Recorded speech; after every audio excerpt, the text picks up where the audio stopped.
ہمارے ہاں بھی کہتے ہیں کہ جی مولوی صاحب اپنا مذہب چھوڑو نہیں، دوسروں کو چھیڑو نہیں۔ تو مولوی بھی کہتے ہیں کہ بس کیا کریں بھائی، فتنے کا زمانہ، اپنا چھوڑو نہیں، دوسروں کو چھیڑو نہیں۔ انبیاء نے سب کو چھیڑا ہے، خدا کی قسم ہم تمہیں چھیڑتے رہیں گے جب تک جان میں جان ہے۔ انبیاء نے چھیڑا ہے، ساری لڑائی تھی چھیڑنے پر۔ وہ کرے کوئی مولوی، افغانستان 30 سال جہاد کا زمانہ گزرا، ہمارے مولویوں نے مسجدوں میں اللہم انصر المجاہدین بھی بند کر دیا، بڑے بڑے، کوئی پتہ نہیں شیخ الحدیث، کوئی شیخ التفسیر، کوئی عارف باللہ، کوئی حجت الاسلام، کوئی شیخ الاسلام۔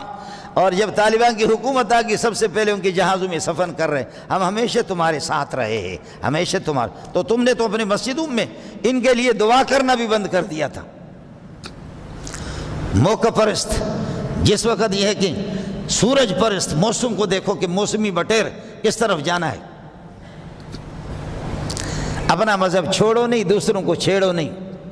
کچھ چھیڑنے والے ملا گزرے ہیں، اور ان چھیڑنے والوں میں سے ایک میں بھی ہوں۔ ہم چھیڑنے والے ہیں، کچھ کرے کوئی، بیٹا باز آ جائیں ان باتوں سے، ورنہ یہ ہے کہ آپ کو ہم سنسار کریں گے، آپ کو برا بلا کہیں گے، اور آپ کو چھوڑیں گے نہیں، ہماری سوسائٹی میں آپ کی کوئی حیثیت نہیں ہوگی۔ میں عرض کر رہا تھا کہ انسان کا ایک ڈھانچہ ہے، لیکن دوسرا انسان کی ایک اصلی حقیقت ہے۔ انسان اس ظاہری شکل و صورت کا نام نہیں ہے، انسان کی حقیقت اسلام ہے، انسان کی حقیقت دین ہے، انسان کی حقیقت ایمان ہے، انسان کی حقیقت ہے خدا پرستی، توحید پرستی، یہ انسان کی حقیقت ہے۔ باقی اگر ہے خوبصورت قسم کا ہے، لیکن شراب نوش، خدا کا باغی، بے ایمان، لہذا وہ اس کی کوئی حیثیت اللہ کی نگاہ میں نہیں ہے۔ حضرت نے فرمایا کہ اے میرے چچا یا عمی کل کلمۃ احاج لک بہا عند اللہ، بخاری کے الفاظ ہیں۔ چچا جی خدا کے لیے یہ کلمہ پڑھ لے، لا الہ الا اللہ محمد رسول اللہ، یہ کلمہ پڑھ لے، احاج لک بہا عند اللہ، میں اس کو لے کر کے خدا کے سامنے حجت پیش کروں گا، دلیل پیش کروں گا کہ میرا چچا آخر میں اس نے کلمہ پڑھا، حالانکہ اس ٹائم پہ خر کے ٹائم پہ کوئی کلمہ قبول نہیں ہوتا، توبہ قبول نہیں ہوتی، لیکن چچا آپ کے لیے میں محمد پھر بھی دھرنا دے کر کے بیٹھ جاؤں گا، حجت بازی کروں گا۔ ظالم کچھ تو ہمت کر لے، کچھ تو زبان سے کہہ دے، کل کلمۃ احاج لک بہا عند اللہ، یہ بخاری کے الفاظ ہیں۔ ابو جہل نے کہا وہ بڈھا، وہ ابو طالب مر رہا ہے، تو 70-80 سال کی تیری عمر ہو گئے، مرتے پوری زندگی تیرے عبد المطلب کے دین پہ، ابا کے دین پہ گزر گئی، کفر پر تیری زندگی گزر گئی، اب آخر میں جا کر کے ایک نوجوان کے ہاتھ پر بک رہے ہو، آخر میں جا کر کے محمد کے ہاتھ پہ بک کر کے تو مسلمان ہو رہا، خبردار۔ ادھر ابو جہل بیٹھا ہو، سیٹھ صاحب، وڈیرا صاحب اور خان صاحب اور سردار صاحب، کچھ بھی کہہ سکتے آپ اس کو، خان بھی ہے، سردار بھی ہے، وڈیرا بھی ہے، پراپرٹی بھی ہے، سردار بھی ہے، مردار بھی ہے۔ اور ادھر امیہ بن خلف اس کے ساتھ بیٹھے ہوئے ہیں کہ اے ابو طالب تسو غٹ سڑائے، اب کتنے بڑے آدمی ہو، کیا آخر میں اپنے آپ کو بدنام کرو گے؟ اترغب عن ملت آبائک، آپ اپنے آباء و اجداد کے مذہب کو چھوڑو گے؟ ابو طالب حیران ہے، عیسیٰ کو مان لوں یا موسیٰ کو، اخو کو مان لوں یا بخو کو، کیا کروں؟ اللہ اکبر، کیا کروں؟ پھنس گیا وہ، سمجھ بھی رہا تھا، کئی دفعہ اعلان کر چکا کہ اخو بخو یہ لوگ ہیں، اخو بخو یہ لوگ ہیں، سونے محمد نہیں ہے، کئی دفعہ اعلان بھی کر چکا تھا دبے الفاظ میں، وَلَقَدْ عَلِمْتُ بِأَنَّ دِينَ مُحَمَّدٍ مِنْ خَيْرِ أَدْيَانِ الْبَرِيَّةِ دِينًا، بڑا شاعر تھا، بڑا فصیح آدمی تھا، کئی دفعہ اعلان بھی کر چکا تھا، خدا کی قسم کھا کے میں کہتا ہوں، وَلَقَدْ عَلِمْتُ بِأَنَّ دِينَ مُحَمَّدٍ مِنْ خَيْرِ أَدْيَانِ الْبَرِيَّةِ دِينًا، محمد کا دین، میرے بھتیجے کا دین، کائنات کے تمام دینوں میں سب سے بہتر ہے، سب کو سبحان اللہ ہے، سبحان اللہ۔ وَلَقَدْ عَلِمْتُ بِأَنَّ دِينَ مُحَمَّدٍ مِنْ خَيْرِ أَدْيَانِ الْبَرِيَّةِ دِينًا، تمام دینوں میں سب سے بہتر ہے۔ لَوْلَا الْمَلَامَةُ أَوْ حِذَارُ مَصَبَّةٍ لَوَجَدْتَنِي بِذَاكَ سَمْحًا مُبِينًا، اگر لوگوں کی ملامت، قریش کی ملامت، بنو ہاشم کی ملامت کا اندیشہ نہ ہوتا، لوگ مجھے ملامت کریں گے، غٹ سڑے ہو، ڈیر غٹ سڑے ہو، اتنا غٹ سڑے، یہ غٹ سڑے، ایک نوجوان کے ہاتھ پہ جا کر کے ایمان اس نے لایا، میری بدنامی ہوگی، اگر یہ بدنامی نہ ہوتی تو سب سے پہلے آپ دیکھتے ہیں یہ قربانی میں دیتا، محمد کی دین کو میں قبول کر لیتا۔ تو میرے نبی کہتا ہے کہ پڑھ یا ام کل کلمۃ احاج لک بہا عند اللہ، ابا اے میرے چچا پڑھ، ابا چچا پڑھ.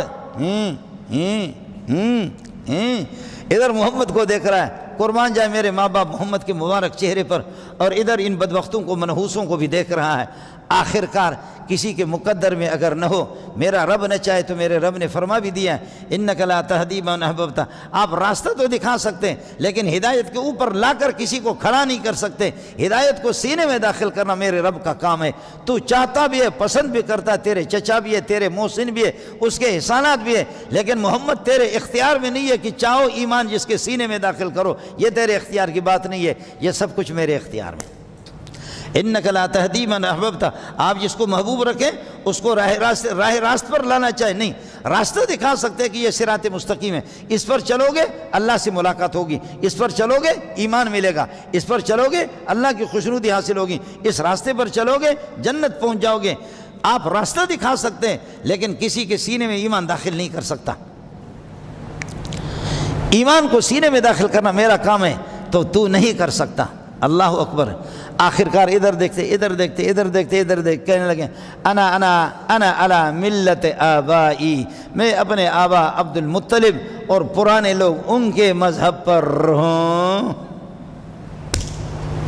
چلا گیا جی، اسی پر جا کر کے اس کا خاتمہ ہوا.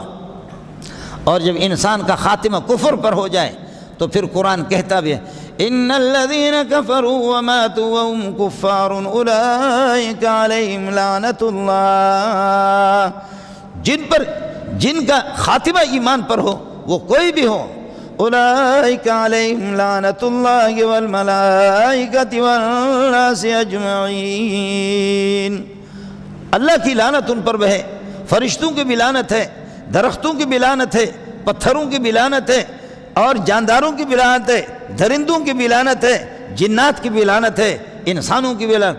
خالدین فیہا لا یخفف عنہم العذاب، ہمیشہ اللہ کے عذاب میں رہیں گے. کسی طرح ان کے پاس ان کے ساتھ نرمی نہیں برتی جائے گی. حضرت ابراہیم نے، اللہ نے آپ کو بتایا کہ ہم نبی کو اللہ رسوا نہیں کرتا، اللہ ایمان والوں کو رسوا نہیں کرتا.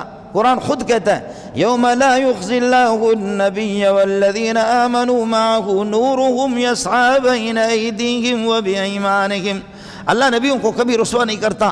ابراہیم علیہ السلام جذبات میں آ کر کے کہیں گے اے اللہ میرا ابا جہنم میں جا رہا ہے، میرا ابا جہنم میں جائے، اس سے بڑی رسوائی کون سی ہو سکتی ہے؟ یہ سب سے بڑی رسوائی ہے.